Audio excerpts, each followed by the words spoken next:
বন্ধ হয়ে গেছে, বাড়ি হয়ে গেছে এখন। আচ্ছা। তো ওখানে রাজা বিক্রমাদিত্যকে স্বপ্নাদেশ দিন যে আমি মুর্শিদাবাদে পানিকুণ্ডে আছি, দেবপুকুরে অবস্থিত, আমাকে তুলে প্রতিষ্ঠা করা হোক। আমাদের তো এটা জানা নয়, বংশ পরম্পরা মুখে শুনে আসা যতটুকু। আচ্ছা।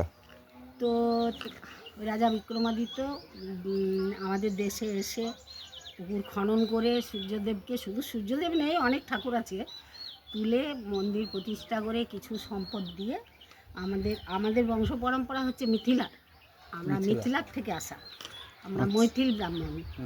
তো মানে আপনি 11তম? আমি এখন আমার ছেলে হচ্ছে 12তম। এই বংশ পরম্পরা আমাদের সেবা চলছে। তাহলে মন্দিরটা তো সংস্কার করা হয়েছে, আপনি কি ছোটবেলায় দেখেছিলেন এরকমই? না, আমরা ছোটবেলায় ভাঙা অবস্থায় 36 বছর ভাঙা ছিল, আমাদের এই মাটির ঘরেই ছিল। তারপর কিছু চাঁদা কালেকশন করে গ্রামের লোকজন মন্দিরটাকে সংস্কার করার চেষ্টা করেছিল, পারেনি। তারপরে সিপিএম, আমার বাবা রাজনীতি করতেন সিপিএম। আচ্ছা।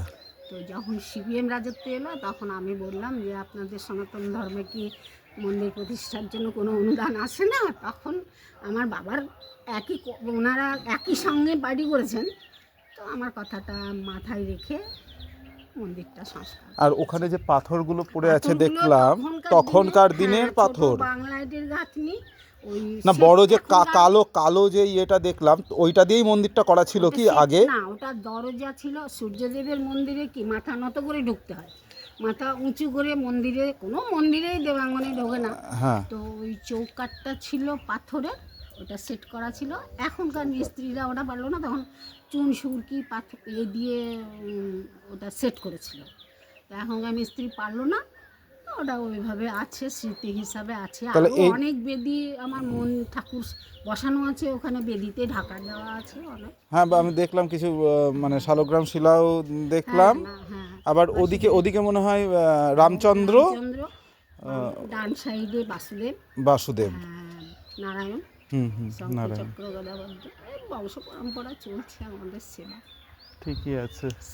সূর্যদেবের মুখ আধখানা ভেঙে গেছিল তুলতে গিয়ে, ওই জন্য বৎসরে একবার অভিষেক করানো হয় শ্রাবণ মাসের শেষ রবিবার। ঢোল শহরত করে দেওয়া হয়। এখন আর ঢোল বাজানোর কেউ নেই, ওই জন্য মাইক ঠুকে বলে দেওয়া হয় যে ঠাকুরের অভিষেক হবে। গঙ্গা জল, ভাগীরথী থেকে গঙ্গা জল কাঁধে নিয়ে আসে, 108 কলসি দুধ, 108 কলসি গঙ্গা জল দিয়ে অভিষেক করানো হয়।